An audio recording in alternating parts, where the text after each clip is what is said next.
नमस्कार साथियों, गहरे शब्द में आपका स्वागत है। अगर मैं आपसे पूछूं कि आप कौन हैं, तो सबसे पहले आपके दिमाग में क्या उत्तर आएगा? अगर आप अपने नाम के बारे में सोचते हैं, तो ये आपकी पूरी कहानी नहीं है। आप सिर्फ एक नाम से कहीं अधिक हैं। और तब अगला प्रश्न होगा कि आप वास्तव में कौन हैं? अब उत्तर तो कई मिलते हैं, लेकिन अधिकांश लोग इस प्रश्न के उत्तर में अपनी पूरी तस्वीर प्रस्तुत नहीं कर पाते। कई लोग तो बिना कुछ कहे ही चुप रह जाते हैं। और इंटरेस्टिंग बात यह है कि यदि आप चुप रह जाते हैं, तो आपको वास्तव में अपने बारे में सही जानकारी है। आप चौंक गए होंगे, लेकिन यहां एक किक है। हम अक्सर अपने विचारों, विश्वासों और जीवन की चुनौतियों जैसी चीजों के आधार पर अपना वर्णन करते हैं। उदाहरण के लिए, यदि मैंने आपसे अपने बारे में बताने को कहा, तो आप अपनी उम्र, आप कहां से हैं, अपने जॉब या अपनी आकर्षक जॉब टाइटल के बारे में बात करेंगे। लेकिन यह समझना महत्वपूर्ण है कि आप इन बाहरी लेबलों से कहीं अधिक हैं। आप केवल एक नौकरी का टाइटल नहीं हैं, और आप जिस कठिन समय से गुजरे हैं, उससे आपकी पहचान नहीं होती। वे चीजें बदल जाती हैं, लेकिन आपका सच्चा स्वयं कभी नहीं बदलता। ये वैसा ही अटल रहता है। मुझे इसे थोड़ा सरल शब्दों में लेकिन विस्तार से समझाने की अनुमति दें, ताकि आप अपनी वास्तविक पहचान की गहरी समझ प्राप्त कर सकें। आइए उन क्षणों के बारे में सोचें जिन क्षणों में आप चिंतित महसूस करते हैं। चिंतित होने का मतलब अक्सर ये सोचना होता है कि भविष्य में क्या होने वाला है। आपका दिमाग ऐसे हर तरीके के विचार और कहानियां बना सकता है जो आपको स्टक यानी अटका हुआ और वास्तविक अपने जैसा बनने में असमर्थ महसूस कराता है। लेकिन यहां थोड़ा सा गहराई से सोचने के लिए एक महत्वपूर्ण प्रश्न है। आखिर कौन है जो इस बेचैनी को नोटिस करता है? ये आप हैं। आप ही वो व्यक्ति हैं जो अपनी चिंता से अवगत हैं, क्योंकि आप स्वयं चिंता नहीं हैं। मार्शल आर्टिस्ट में और साधारण आदमी में क्या अंतर है? मार्शल आर्टिस्ट अपने शरीर की सारी शक्ति केवल मुट्ठी पर केंद्रित करना जानता है, इसलिए उसके मुक्के में इतनी ताकत होती है। यानी सारी शक्ति कंसंट्रेशन का ही स्वरूप है। उसी तरह जितना मन एक लक्ष्य पर ध्यान देगा, मन उतना ही शक्तिशाली होता जाएगा। इसलिए जो भी करो, उसे संपूर्ण ध्यान और समर्पण से करो। इस तरह से मन न केवल शक्तिशाली होता है, बल्कि विषय वासनाओं से भी मुक्त होता है। फिर जब मन दूसरे विषयों से मुक्त होकर खुद को जानने के लिए अंदर मुड़ जाता है, तब मन अपने सोर्स से जुड़ जाता है, जहां से ज्ञान, धैर्य और पौरुष सब कुछ प्रकट होता है। फिर ऐसे इंसान के लिए कुछ भी करना कठिन नहीं रह जाता। जब समंदर में कश्ती लेकर आ ही गए हैं, तो अब तूफानों से क्या डरना? सबसे बड़ा सवाल है जो हर किसी को पूछना चाहिए, मैं कौन हूं, क्या हूं? ध्यान की स्थिति में जाकर अपनी आंखें बंद करें। आपको चेतना की एक अलग ही दुनिया नजर आएगी, जहां आप बहुत दुनिया का अनुभव ही नहीं कर पाएंगे, बल्कि आप तस्वीरों, विचारों, भावनाओं, कहानियों का अनुभव कर पाएंगे। आपको इस उजागर सच का एहसास होगा। सुनने में ये भारी भरकम लगेगा। खुद को जान जाएंगे तो सारे कष्ट भी मिट जाएंगे। मन, शरीर और आत्मा के बीच एक संबंध है। कैसे दो मरीजों का एक सी बीमारी, एक ही डॉक्टर के उसी इलाज के बाद भी परिणाम अलग अलग होता है। मुर्गा सुबह सुबह बांग देता है और ठीक उसी समय सूर्योदय होता है, पर हम ये नहीं सोचते कि बांग के कारण ही सूरज निकलता है। हाँ, इसमें संबंध जरूर है। हमारा मन, दिमाग और ये भौतिक दुनिया अस्तित्व की गहराई में परस्पर संबंधित है। हम मौत से डरते हैं, पर क्या से रोक सकते हैं? जवाब है कि जैविक मृत्यु झूठे आधार से तय होती है। आप ना शरीर हैं, ना मन है। आप इस दुनिया के अनुभव में भी नहीं है मां, तो फिर हम कौन हैं? ऐसा क्या है जो सिर्फ हमारा अनुभव ही जानता है? जैसे लाल रंग भौतिक दुनिया में कहीं भी ये रंग है, या यह सिर्फ अनुभव है? संसार में कोई भी वैज्ञानिक नहीं बता सकता कि ब्रह्मांड में लाल रंग एक भौतिक इकाई के रूप में मौजूद है। यह हमारी चेतना का अनुभव है। जब आपको एहसास होगा कि हर वो चीज जो आप मानते हैं कि सच है, वो असल में है ही नहीं। जब आपको ये एहसास होगा कि आप जो अपने बारे में सोचते हैं कि आप कौन हैं, और जब एहसास होगा कि आपका आप जो भी देखते हैं वो कुछ लोगों के लिए अनंतिम है। हमारे कष्ट और दुखों का पहला कारण है कि हम नहीं जानते कि हम कौन हैं। आप खुद को शरीर, मन और अनुभव से उलझन में डाल देते हैं। दूसरा, आप उन अनुभवों और समझ में जकड़े रहते हैं जो खुद क्षणिक और सपने की तरह है। आप कहते हैं आपके बचपन में क्या हुआ, ये गुजर चुका। बीते कल में क्या हुआ, वो भी गुजर चुका। जर्मन दार्शनिक विटगेंस्टीन कहते हैं हम सोए हुए हैं, हमारी जिंदगी स्वप्न है, पर कभी कभार हम ये जानने के लिए सोकर उठते हैं कि हम सपना देख रहे हैं। जब इस दहलीज को लांघ कर आप उठते हैं तो अपने सच्चे सुख के प्रति जाग जाते हैं, जो कि शरीर या मन नहीं है बल्कि जागरूकता है, जिसमें ये सारे अनुभव घटित होते हैं। स्वप्न से जकड़े रहना कष्ट का दूसरा कारण है। अक्सर लोग एक बहुत ही कॉमन सवाल पूछते हैं कि मैं खुश कैसे रह सकता हूं। मैं उन्हें एक आदमी के बारे में बताता हूं जो हमेशा शिकायत करता रहता था कि उसके ऊपर ईश्वर की कृपा नहीं है। एक दिन अचानक उसकी आंखों में कुछ खुजली हुई, जिसने उसका नजरिया पूरी तरह बदल दिया। डॉक्टर ने इसे कैंसर बताया और आंखें निकालने की नौबत आ गई, ताकि कैंसर पूरे शरीर में ना फैले। एकदम बिखर चुका वो इंसान ज्यों ही सर्जरी वार्ड में अंदर गया, उसके दिमाग में एक ही ख्याल था, उसका धुंधला भविष्य। हालांकि ओवन ऑपरेशन के दौरान सर्जन ने पाया कि ये रेटिना के पीछे महज एक फंगस है जिसे सिर्फ साफ करने की जरूरत है। आखिरकार जब उस आदमी की आंखों की पट्टी खोली गई तो वो ये देखकर खुशी से झूम उठा कि वो अभी भी देख सकता है, और तब उसने अपनी आंखों की रोशनी के लिए ईश्वर को धन्यवाद दिया। आखिर में सामने आया कि अपनी नेमतों पर ध्यान केंद्रित करने वाले लोग ज्यादा खुश थे, जबकि नकारात्मकता पर ध्यान केंद्रित करने वाले ज्यादा दुखी। कृतज्ञता की भावना सकारात्मकता और अच्छा मानसिक व शारीरिक स्वास्थ्य विकसित करने का एक निश्चित तरीका है।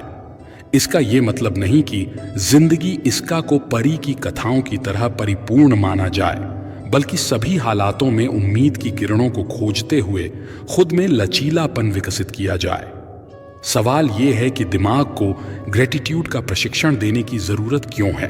दरअसल जीवन में चुनौतियां और समस्याएं आनी ही हैं, पर आराम की चाहत में दिमाग समस्याओं की ओर ज्यादा जोर देता है और सकारात्मक पक्ष भूल जाता है। दिमाग एक समय पर एक ही भावना पर ध्यान केंद्रित कर सकता है। जब हम आसपास की अच्छाइयों पर लगातार ध्यान देते हैं तो दिमाग को नकारात्मक चीजों के लिए सोचने की गुंजाइश ही नहीं बचती। इसलिए कृतज्ञता की भावना जीवन का दृष्टिकोण सही करने में मदद करती है। कृतज्ञता विकसित करने और अभ्यास करने के लिए आपके पास जो है उस पर ध्यान दें, न कि कमियों पर। हर किसी का कप आधा खाली है, पर वो आधा भरा हुआ भी है। उदाहरण के लिए, अगर आपको टैक्स देना पड़ता है तो भगवान का शुक्रगुजार होना चाहिए कि कम से कम आपके पास नौकरी है। दुनिया में कई लोगों को एक बाल्टी पानी जैसी मूलभूत चीजें भी नसीब नहीं है। ऐसे में अगर आपके घर में नल में पानी की सुविधा है तो इसे ईश्वर के आशीर्वाद की तरह लें। जो हवा हम सांस से लेते हैं, जो रोशनी हमें मिलती है, जिस पृथ्वी पर हम रहते हैं और इन सब से ऊपर जिस मनुष्य रूप में हम हैं, ये सब ईश्वर की कृपा है। वो भी बिना मांगे हमें मिली है। रोजाना अच्छी चीजें दर्ज करना दिमाग को रचनात्मक बनाता है और कृतज्ञता की मानसिकता दृढ़ होती है। एक संत अपना स्वयं का आश्रम बनाना चाहते थे, जिसके लिए वह गांव-गांव की यात्रा करते और कई लोगों से मुलाकात करते थे। इसी यात्रा के दौरान उनकी मुलाकात एक किसान से हुई। किसान ने उनका स्वागत किया और संत से कुछ समय अपनी कुटिया में आराम करने की याचना की। संत उसके मीठे व्यवहार से प्रसन्न हुए और उन्होंने उसका आग्रह स्वीकार कर लिया। किसान ने संत को घर का स्वादिष्ट भोज कराया और उनके विश्राम के लिए खटिया पर एक दरी बिछा दी। किसान खुद जमीन पर टाट बिछाकर सो गया। किसान को सोते ही नींद आ गई। उसके चेहरे के भाव से पता चल रहा था कि वो चैन की सुखद नींद ले रहा है। उधर संत को खाट पर नींद नहीं आ रही थी। उन्हें मोटे और नर्म गद्दे की आदत थी जो उन्हें दान में मिला था। वो रात भर किसान के बारे में सोच रहे थे कि वो कैसे इस कठोर जमीन पर इतने चैन से सो सकता है। दूसरे दिन सवेरा होते ही संत ने किसान से पूछा, तुम कैसे इस कठोर धरा पर इतने चैन से सो रहे थे? तब उसने बड़ा ही सरलता से उत्तर दिया, हे गुरुदेव, मेरे लिए मेरी ये छोटी सी कुटिया एक महल के समान ही भव्य है। ये मेरे श्रम की है। अगर मुझे एक समय भी भोजन मिलता है तो मैं खुद को भाग्यशाली मानता हूं। जब दिन भर के कार्यों के बाद मैं इस धरा पर सोता हूं तो मुझे मां की गोद का आत्मीय एहसास होता है। मैं दिन भर के अपने सत्कर्म का विचार करते हुए चैन की नींद सो जाता हूं। मुझे एहसास भी नहीं होता कि मैं इस कठोर धरा पर हूं। जब संत जाने लगे तब किसान ने कहा, हे गुरुवर, क्या मैं भी आपके साथ आश्रम के लिए धन एकत्र करने चल सकता हूं? तब संत ने विनम्रता से उत्तर दिया, पुत्र, तुमने जो मुझे आज ज्ञान दिया है उससे मुझे पता चला कि चित्त का सुख कहां है। अब मुझे किसी आश्रम की इच्छा नहीं रह गई। यह कहकर संत वापस अपने देश लौट गए और एकत्र किया धन उन्होंने गरीबों में बांट दिया और स्वयं एक कुटिया बनाकर रहने लगे। जीवन का सुख संतोष में है। अगर मनुष्य जो है उसे स्वीकार कर ले और उसी में खुशियां तलाशे तो वो उसी क्षण सारे सुख का अनुभव कर लेता है। कई घरों में अपार धन दौलत ऐशो आराम होते हुए भी वहां सुख शांति नहीं होती, क्योंकि उन्हें जो मिला है उसमें संतोष नहीं होता। कहते हैं जिन्हें दूसरों की थाली में घी ज्यादा दिखता है वो कभी खुद चैन से नहीं रहते। व्यक्ति को हमेशा वो चाहिए जो उसके पास नहीं है, और वो मिल जाए तो नई महत्वाकांक्षा उसकी जगह ले लेती है। इस तरह पूरा जीवन असंतोष में ही बीत जाता है। संतुष्टि ही जीवन का मूल मंत्र है। अगर इंसान में संतोष है तो कोई दुख उसे तोड़ नहीं सकता। यही है जीवन का रहस्य। महाभारत युद्ध के दौरान युधिष्ठिर ने अर्जुन के गांडीव धनुष पर विपरीत टिप्पणी कर दी थी। अर्जुन की प्रतिज्ञा थी, जो मेरे गांडीव को अपशब्द कहेगा मैं उसका वध कर दूंगा। तो बड़े भाई को मारने को तैयार हो गए। कृष्ण वहीं थे। उन्होंने समाधान जुटाया। बोले, अर्जुन, तुम अपने बड़े भाई को तू संबोधन से बोल दो। बड़े को तू कहना भी उसके वध जैसा होता है। वैसे तो अर्जुन को एक ही बार तू बोलना था, लेकिन कुछ पुराना याद आ गया और 11 बार बोल गया। फिर एकदम से तलवार निकाल ली खुद को मारने के लिए, क्योंकि बड़े भाई को तू कहां था। तब श्री कृष्ण बोले, हमारे शास्त्रों में हर समस्या का समाधान है। पार्थ, अपने मुख से अपनी प्रशंसा करना अपने वध जैसा काम हो जाता है। यह 2 त्वरित समाधान कृष्ण ने अपनों के बीच उलझन होने पर सुझाए थे। तो जब भी ऐसी स्थिति बने, ईश्वर को बीच में रखें। परमात्मा की उपस्थिति ही कई समस्याओं का समाधान बन जाती है। अच्छे व्यवहार से सुखी जीवन जी सकते हैं। परिणाम से वाकिफ होते हुए भी व्यवहार को बदलना मुश्किल हो सकता है। इसकी जड़ें अक्सर किसी पुराने तजुर्बे से जुड़ी होती हैं। पुरानी बातें याद करें कि कैसे इस व्यवहार की शुरुआत हुई थी और कैसे आप सही व्यवहार करके अपनी जरूरतें पूरी कर सकते हैं। ये काम आसान नहीं है और समय भी लग सकता है, लेकिन इस तरह ज्यादा संतोषजनक जीवन जीने में मदद मिलती है। हार से नया नजरिया विकसित होता है। हार को पूरे मन से स्वीकारने वाला विजेता से कम नहीं होता। जब तमाम कोशिशों के बावजूद आप हारते हैं और सामने वाला पक्ष जीत जाता है, तब क्या करें? जब विकट परिस्थिति आए तो उसे स्वीकार करना ही चाहिए। हार को पूरी गरिमा से स्वीकार करना चाहिए। जीत से अधिक हार सिखाती है। हार से एक नया नजरिया विकसित होता है। एक चरवाहा जंगल में भेड़ बकरियां चराया करता था। घूमते घूमते एक दिन उसे शेर का छोटा बच्चा मिला, जिसने अभी आंखें भी नहीं खोली थीं। छोटा बच्चा सबको प्यारा लगता है। ये जानते हुए भी कि यह शेर का बच्चा है, उसे उठा लिया और भेड़ों का दूध पिलाने लगा। वो बच्चा धीरे धीरे बढ़ने लगा। भेड़ों के बच्चों के साथ खेलता, भेड़ों के साथ ही घास खाता, भेड़ों की तरह बोलता, अपने आप को भेड़ ही समझता। अब बच्चा बड़ा हो गया था। एक रोज किसी दूसरे शेर ने भेड़ों के झुंड पर हमला कर दिया। सभी भेड़ें दौड़ने लगीं। शेर के उस बच्चे को डरते कांपते भेड़ों की तरह दौड़ते हुए देखकर हमलावर शेरों को बहुत आश्चर्य हुआ। उसने भेड़ों की ओर से ध्यान हटाया और उस शेर को ही पकड़ लिया और उसे समझाने लगा कि तू क्यों डरता है, तू तो खुद शेर है। दूसरा शेर कहता है कि शेर तो जंगल का राजा होता है, उसकी दहाड़ से सभी जानवर कांपते हैं। उसने जवाब में कहा, मैं घास खाने वाला इतना शक्तिशाली शेर नहीं हो सकता। हमलावर शेर उसे पकड़कर एक कुएं के पास ले गया। कुएं के अंदर उसे उसका चेहरा दिखाकर कहा, देख, तेरा चेहरा मेरे जैसा है, तेरे पंजे भी मेरे जैसे हैं, इसलिए तू भेड़ नहीं, तू शेर है। दूसरा शेर कहने लगा, ठीक है, मेरा चेहरा तेरे चेहरे जैसा ही है, मगर तू तो बहुत शक्तिशाली है। मेरी आवाज से तो कोई डरता भी नहीं। दोस्तों, आपका जीवन क्या है? आप कौन हैं? अगर इस दृष्टिकोण से हम देखें कि मैं कौन हूं, मैं क्या हूं, जिन जिन चीजों को मैं बनाता हूं वे नहीं रहेंगी, जिन जिन चीजों से मैं प्यार करता हूं वे नहीं रहेंगी। इस दुनिया के अंदर लोगों ने सिस्टम बनाया है कि नौकरी करो, रोजगार करो, बिजनेस करो तो धन मिलेगा, और उस धन से जो आपको चाहिए, जो आपकी जरूरतें हैं, वो पूरी होंगी। पर सचमुच आपकी असली जरूरतें क्या हैं? आपको हवा की गर्मी की जरूरत है, आपको भोजन और पानी की जरूरत है। 3 दिन पानी नहीं मिला तो हम जी नहीं सकेंगे। अगर 3 हफ्ते भोजन नहीं मिला तो हम जी नहीं सकेंगे। 3 मिनट अगर सांस नहीं चली तो मनुष्य जीवित नहीं बच सकता। पर अगर 3 दिन टीवी नहीं देखा तो उससे क्या कोई फर्क पड़ेगा? यही समझने की चीज है कि आपकी असली जरूरत क्या है और किन चीजों को आपने अपनी जरूरत बना रखा है और क्यों बना रखा है। इस संसार में बोले जा रहे झूठ के हम सब आदी हो गए हैं। हमको ये झूठ नहीं लगता, हम ठगे जा रहे हैं, परंतु हम उसके इतने आदी हो गए हैं कि हमको यह नहीं लगता कि हम ठग जा रहे हैं।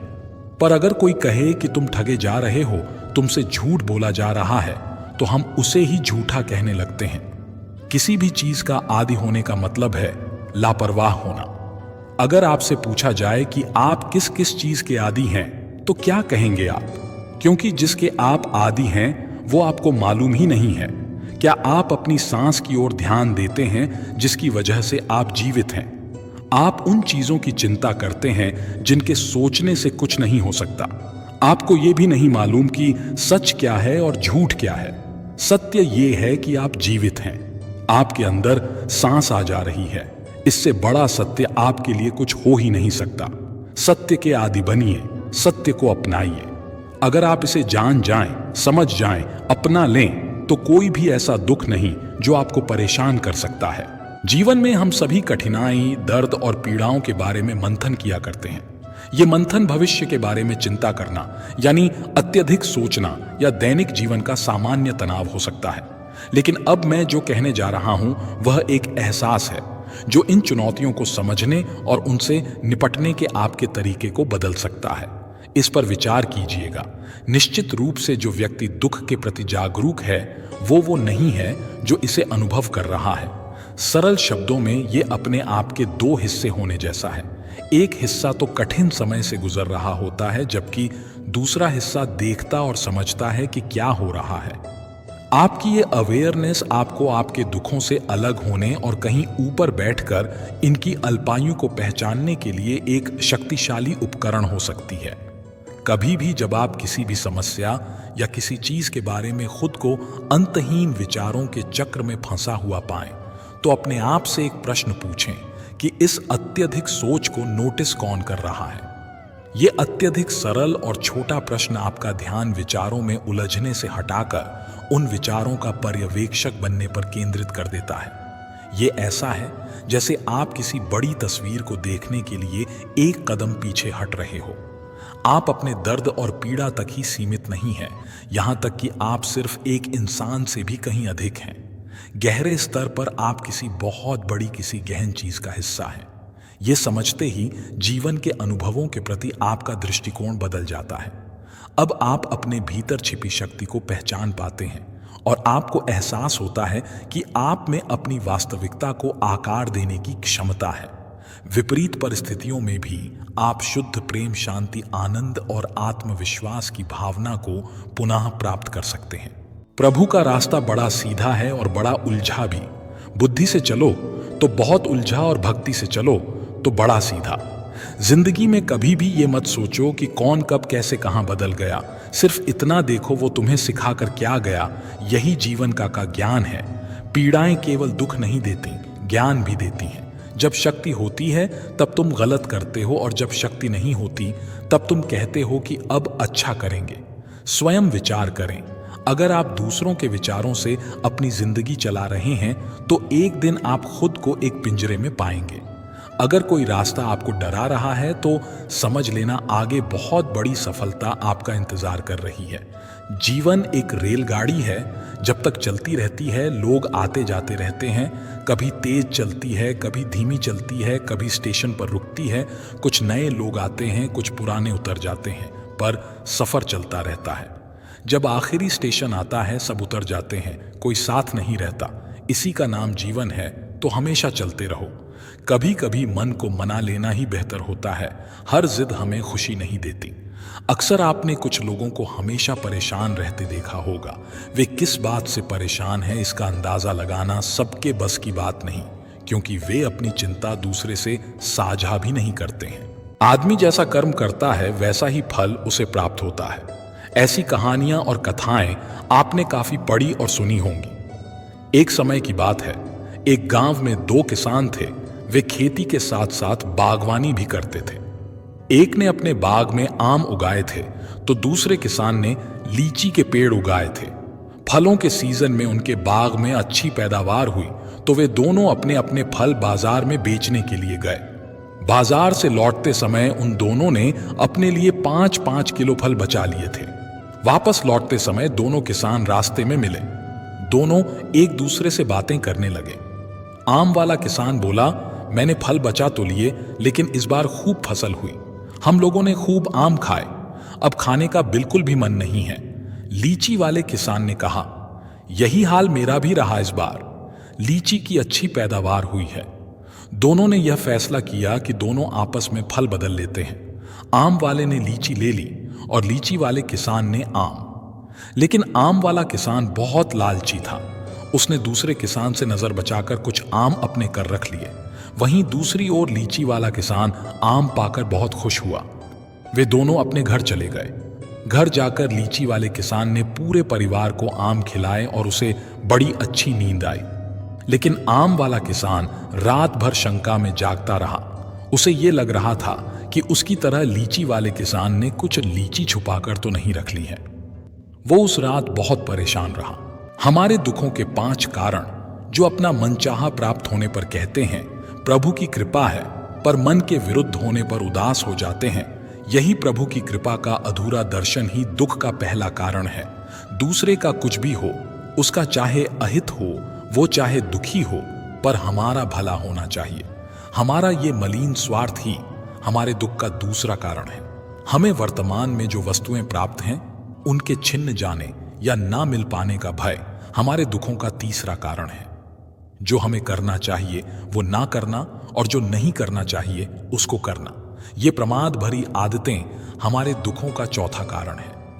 हमें निमित्त बनाकर कहीं कोई सुंदर घटना हो जाने पर उसका सारा श्रेय हम अकेले ही ले लेना चाहते हैं। यही अहम भाव हमारे दुखों का 5वां कारण है। स्वास्थ्य सबसे बड़ी दौलत है। संतोष सबसे बड़ा खजाना है। आत्मविश्वास सबसे बड़ा मित्र है। ईश्वर सिर्फ मिलाने का कार्य करते हैं। संबंधों में दूरियां या नजदीकियां बढ़ाने का कार्य मनुष्य स्वयं करता है। मन के झूठ पकड़े कई दफा हम अपने सच से दूर भाग रहे होते हैं। हम नहीं जानते या जानना नहीं चाहते कि आखिर हम चाह क्या रहे हैं। एक तरफ कहेंगे कि हम अमुक को देखना नहीं चाहते, पर फिर कहेंगे कि वे बात क्यों नहीं कर रहे हैं। कभी कहेंगे कि किसी से कोई उम्मीद नहीं है, फिर चाहेंगे भी कि दूसरे हमारे लिए कुछ करें। इस तरह एक साथ 2 विरोधी विचार दिमाग में चल रहे होते हैं, हमें उलझा रहे होते हैं। ऐसे में कुछ पल ठहरें, अपने विरोधी विचारों को देखें, कुछ देर उन विचारों के साथ समय बिताएं। अब आप समझ जाएंगे कि आपको क्या करना है। मन क्या है? विचारों का सतत प्रवाह। जैसे राह दिन भर चलती है, भीड़ भाड़ गुजरती ही रहती है। कोई इधर जा रहा है, कोई उधर जा रहा है, कोई पूरब, कोई पश्चिम, कोई दक्षिण, कोई उत्तर। ऐसा मन एक चौराहा है जिस पर विचारों के यात्री चलते हैं, वासनाओं के यात्री चलते हैं, कल्पनाओं आकांक्षाओं के यात्री चलते हैं, स्मृतियों योजनाओं के यात्री चलते हैं। तुम मन नहीं हो, तुम चौराहे पर खड़े दृष्टा हो जो इन यात्रियों को आते जाते देखता है। लेकिन इस चौराहे पर तुम इतने लंबे समय से खड़े हो, सदियों सदियों से, कि तुम्हें अपना विस्मरण हो गया है। तुम्हें अपनी ही याद नहीं रही है। तुमने मान लिया है कि तुम भी इस भीड़ के हिस्से हो। जो मन में से गुजरती है तुम मन के साथ एक हो गए हो। तुमने मन की भीड़ में अपने को डुबा दिया है, अपने ही अपनों को चैन से जीने नहीं देते। रोड पर घायल पड़े पक्षी को मैं घर लेकर आ गया। कुछ ही दिन में वो लगभग ठीक हो गया, घाव भर गए।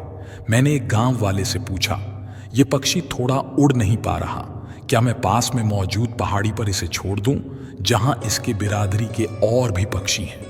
उन पक्षियों के साथ इसका मन लग जाएगा। गांव वाले ने कहा, आपने इसे बचाया है तो इसे मरने के लिए मत छोड़ो, इसे ठीक होने तक अपने पास रखो, क्योंकि इसे कमजोर असहाय देखकर इसी के बिरादरी वाले इसे चैन से जीने नहीं देंगे, इसे नोच नोच कर खा लेंगे। उस दिन जीवन की बात समझ आई। अगर लोगों को भनक तक लग गई कि आप कमजोर हो गए हो तो आपको अपने तरीके से नोचना, नीचा दिखाना शुरू कर देंगे। इसलिए भले अकेले में घुटकर मर जाओ, लेकिन अपने आप को किसी की नजर में कमजोर साबित मत करो, क्योंकि आपकी असहाय स्थिति का केवल फायदा उठाया जाएगा, ना कि मदद की जाएगी। रिश्तों में वही रिश्ता सबसे अच्छा होता है जो किसी गलती के बाद हल्की सी मुस्कुराहट और थोड़ी सी माफी के साथ ही पहले जैसा हो जाता है। जो आपसे जलते हैं उनसे घृणा कभी ना करें, क्योंकि यही तो वे लोग हैं जो ये समझते हैं कि आप बेहतर हैं। जब समय आपके विपरीत चल रहा हो तो शांत रहना सबसे बेहतर है। जो होने वाला है वो होकर ही रहता है, और जो नहीं होने वाला है वो कभी नहीं होता। ऐसा निश्चय जिनकी बुद्धि में होता है उन्हें चिंता कभी नहीं सताती है। गीता में लिखा है, जब भक्ति में मन लगने लगे तो समझ लेना आपने भगवान को नहीं, भगवान ने आपको चुना है। किसी के साथ दुख बांट पाना भी एक तरह का सुख है। योग्यताएं कर्म से पैदा होती हैं, जन्म से हर व्यक्ति शून्य होता है। उस आदमी से सावधान रहो जो बात नहीं करता, और उस कुत्ते से जो भगता नहीं है। इस जगत में सत्य से भी बड़ा सत्य प्रेम है, और जिसके प्रति प्रेम है उसके प्रति असत्य होना मुश्किल है। पूरी दुनिया की सबसे खूबसूरत जोड़ी मुस्कुराहट और आंसू है। इन दोनों का एक साथ मिलना मुश्किल है, लेकिन जब ये दोनों मिलते हैं वो पल सबसे खूबसूरत होता है। विचार से चलो तो बहुत दूर, और भाव से चलो तो बहुत पास। जिस दिन हम ये समझ जाएंगे कि सामने वाला गलत नहीं है, सिर्फ उसकी सोच हमसे अलग है, उस दिन जीवन से सब दुख दूर हो जाएंगे।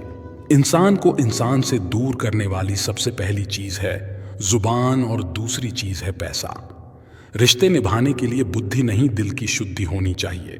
सत्य कहो, स्पष्ट कहो, सम्मुख कहो। जो अपना हुआ वो समझेगा, जो पराया हुआ वो छूटेगा।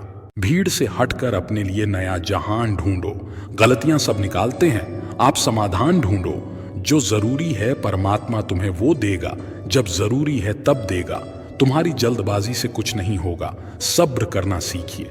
सत्य कभी दावा नहीं करता कि मैं सत्य हूं, किंतु झूठ हमेशा दावा करता है कि केवल मैं ही सत्य हूं। किसी का मन और मौन बहुत कम लोग ही समझ पाते हैं। नीयत साफ और मकसद सही हो तो यकीनन किसी न किसी रूप में ईश्वर भी आपकी मदद करते हैं। जब ऊपर वाला आपसे कुछ वापस लेता है तो ये मत सोचो कि उसने आपको दंड दिया है। हो सकता है कि उसने आपका हाथ खाली किया हो, पहले से कुछ बेहतर और अच्छा देने के लिए। रिश्ते हो या रास्ते, जब तक ठोकर नहीं लगती है तब तक अपनी सही जगह का ज्ञान नहीं हो पाता। रिश्ता उसी से रखो जो इज्जत और सम्मान दे, मतलब कि भीड़ बढ़ाने का कोई फायदा नहीं। बदनामी का डर तो सिर्फ उसे होता है जिसमें नाम कमाने की हिम्मत नहीं होती। उन्हें छोड़ देना ही उचित है जो आपके होने का मूल्य ना जानते हों। नसीब से मिलते हैं दिल से रिश्ते निभाने वाले, वरना हमसफर पाकर भी ना जाने कितने लोग उदास हैं। रिश्ते में विश्वास और मन में प्रेम हो तो रिश्ते कभी नहीं टूटते। यदि कोई योग्य मित्र मिला हो तो उसके साथ चलें, यदि कोई नहीं मिला तो एक राजा की तरह अकेले ही चलें। गीता में भगवान श्री कृष्ण ने कहा है कि मुझे सम रहने वाले लोग सबसे ज्यादा पसंद हैं। हर स्थिति परिस्थिति में व्यक्ति समान बना रहे, ये बड़ी बात है। दुख में ज्यादा दुखी ना हो और सुख में ज्यादा उछले नहीं। सुख दुख मान अपमान, जय पराजय खोना पाना, आना जाना हानि लाभ तो लगा ही रहेगा। जीवन में अगर एक जैसी स्थिति सदा बनी रहे तो जीना मुश्किल जाएगा। दुख तुम्हें वो सब देता है जो सुख नहीं दे सकता। वास्तव में सुख तुम्हें हर चीज से वंचित कर देता है। सुख तुमसे वो सब छीन लेता है जो कभी तुम्हारे पास था, जो तुम कभी थे। सुख तुम्हें मिटा देता है, दुख तुम्हें विशिष्ट बनाता है। सुख समष्टिगत घटना है, उसमें कुछ विशेष नहीं है। वृक्ष सुखी हैं, पशु सुखी हैं और पक्षी सुखी हैं, पूरा अस्तित्व सुखी है सिवाय मनुष्य के। जब तुम प्रसन्न होते हो तो मित्र तुमसे ईर्ष्या करते हैं। जब तुम वास्तव में प्रसन्न होते हो तो तुम पाओगे कि सारा संसार तुम्हारे विरुद्ध हो गया है, कैसे खुश रहा जाए। अगर देखा जाए तो किसी चीज से अपनी पहचान ना बनाने का मतलब है कि आपके और आपके काम के बीच एक दूरी है, लेकिन पहचान नहीं बनाने का मतलब उसके साथ जुड़ाव ना रखना नहीं है। दरअसल जब आप कोई पहचान नहीं रखते तो आप सजग रूप से खुद को जोड़ सकते हैं। अगर आप अपने जीवन की हर स्थिति में खुद को झोंक नहीं देते तो इसकी सिर्फ एक वजह है कि आपने अपनी पहचान बहुत गहरी बना रखी है। जब चीजें वैसे नहीं होती जैसा आप सोचते हैं तो आपकी पहचान खतरे में आ जाती है और तब वो स्थिति आपके लिए बेहद असुरक्षित हो उठती है। एक बार जब आप इस अनुभव से गुजरते हैं तो फिर उस चीज से आपके जुड़ने का स्तर एकदम नीचे आ जाता है। आप खुद को जीवन के साथ सचमुच तभी जोड़ पाएंगे जब आप इससे अपनी पहचान स्थापित नहीं करेंगे। ये बात विचार और हालात दोनों पर ही लागू होती है। मान लीजिए मेरे किसी रिश्तेदार के साथ कुछ गलत हो गया, ऐसे में हो सकता है कि मुझे वहां जाना पड़े और उनकी कुछ मदद करनी पड़े। लेकिन अगर मैं उस स्थिति से प्रभावित नहीं होता हूं तो क्या आपको लगता है कि मैं वहां जाकर वो सब कर पाऊंगा जिसकी वहां जरूरत होगी?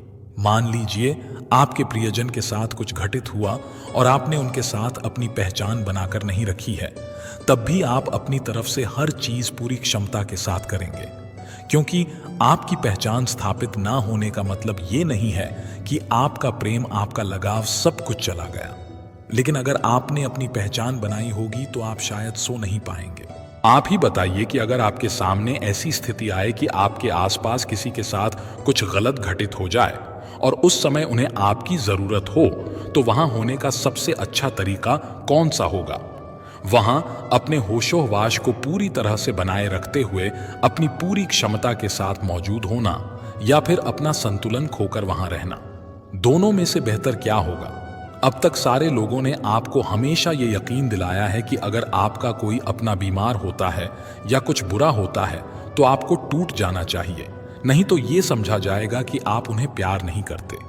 ब्रह्मचर्य का अर्थ है आपने कुछ नहीं किया, अपने जीवन को आपने वैसे ही जैसे रचनाकार ने आपको बनाया। आप इसमें से कुछ और नहीं बनाते तो इसमें कोई कदम नहीं उठाना है। अगर आप कुछ नहीं करते तो आप ब्रह्मचारी हैं, लेकिन इसके लिए साधना है, अभ्यास है, अनुशासन है। वो सब किस लिए है? ये सब आपको बस वैसे ही रहने में मदद करने के लिए है। इसका कारण ये है कि आपने इस पृथ्वी से बहुत कुछ लिया है, तो पृथ्वी के बहुत से गुण आप में आ जाते हैं और आप पर अधिकार जमाते हैं। एक मूल गुण ये है कि जब आप पृथ्वी को शरीर के रूप में उठा लेते हैं तो उसमें एक चीज आती है, जड़ता। सुबह उठने पर भी जड़ता का अनुभव होता है। आप उठना नहीं चाहते। अगर आप दिव्यता के पथ पर बढ़ना चाहते हैं तो ये जरूरी है कि आप पृथ्वी के गुणों के आगे ना झुकें। एक बात जड़ता है तो दूसरी है मजबूरीवश चलना।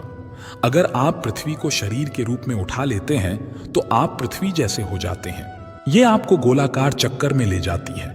चक्रीय गति हर उस चीज का मूल आधार है जिसे ब्रह्मांड में भौतिक कहते हैं। आप अगर एक गोल चक्र में घूमते हैं, चाहे वो कितना भी बड़ा हो, आप हमेशा वापस आते हैं, चाहे कोई आपको वापस ना बुलाए। हमें नहीं पता कि ये दुनिया आपका यहां होना पसंद करती है या नहीं, लेकिन आप किसी भी तरह से वापस आ ही जाएंगे, क्योंकि आप एक गोल चक्र में हैं जो ये महसूस करते हैं कि यहां उनकी कोई जरूरत नहीं है।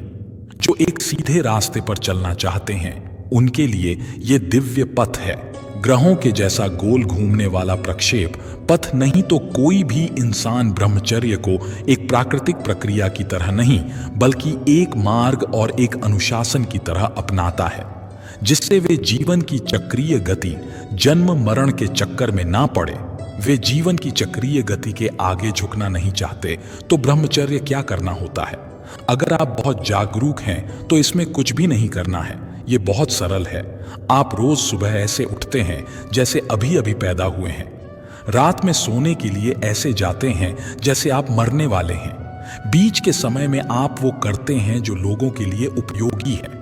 ईर्ष्या को हमेशा से एक कुटिल भावना के रूप में देखा गया है, लेकिन ईमानदारी से कहूं तो मेरे लिए इसने बराबर काम किया है।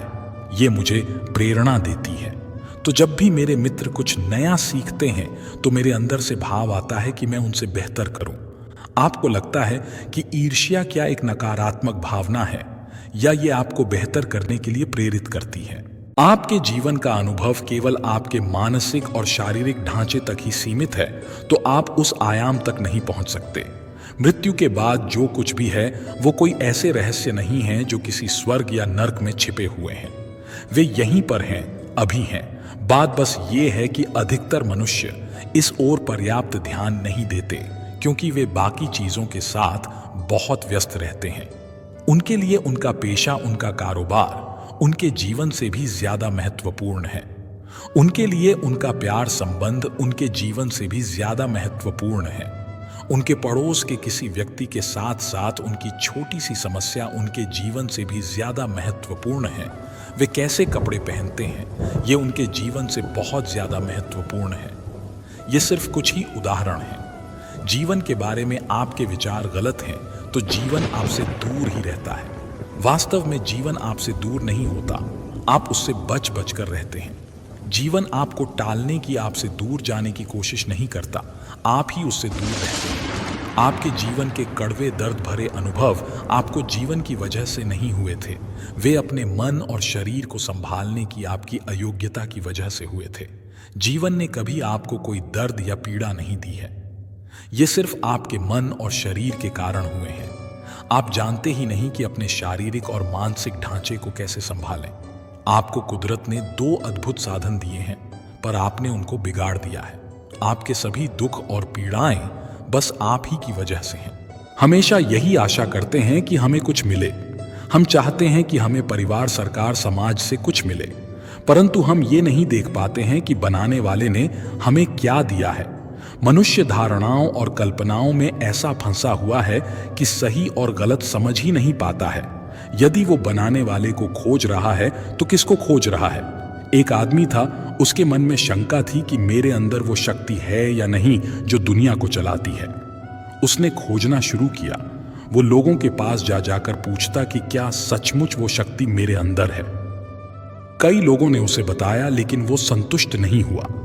एक संत से उसकी भेंट हुई, उसने उन्हें अपनी शंका बताई। संत ने कहा, एक बाल्टी पानी और खूब सारा नमक लेकर आओ। वो आदमी सारा सामान लेकर आ गया। संत ने उस आदमी को एक बाल्टी पानी और नमक देते हुए कहा, नमक बाल्टी में डाल दो। उस आदमी ने ऐसा ही किया। फिर संत ने कहा, अब इसको घोलो। उसने घोलना शुरू किया। धीरे धीरे सारा नमक पानी में घुल गया।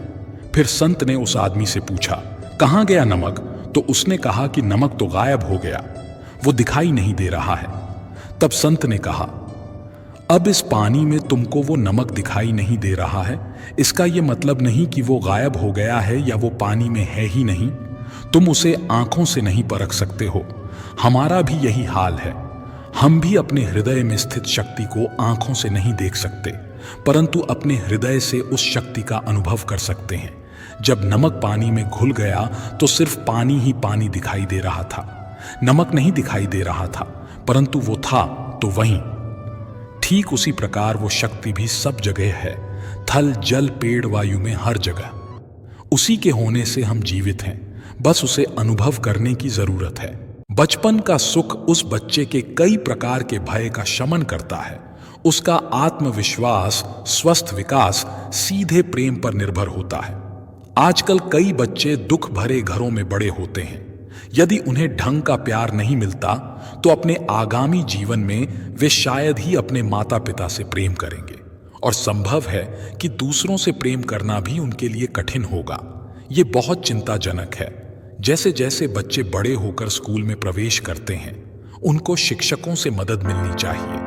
यदि कोई शिक्षक न केवल शास्त्रीय शिक्षा देता है, परंतु विद्यार्थियों को जीवन के लिए भी तैयार करने का उत्तरदायित्व लेता है, तो उसके विद्यार्थियों में उसके लिए विश्वास तथा सम्मान की भावना जागेगी।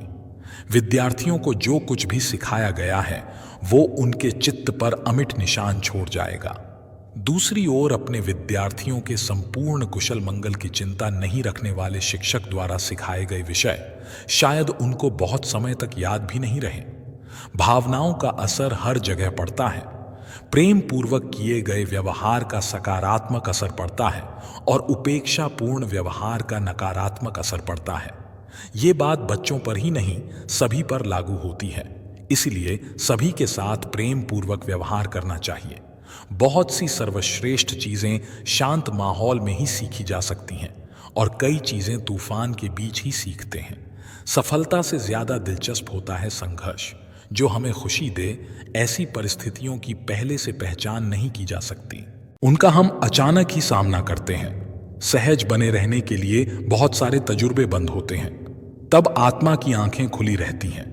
दुनिया में हर असाधारण तोहफे की कीमत देनी ही पड़ती है। जहां प्रेम है वहां चमत्कार होते रहते हैं। मंजिल नहीं, जीवन में रास्ता ही सब कुछ है। शुरुआत करके ही डर को खत्म करें।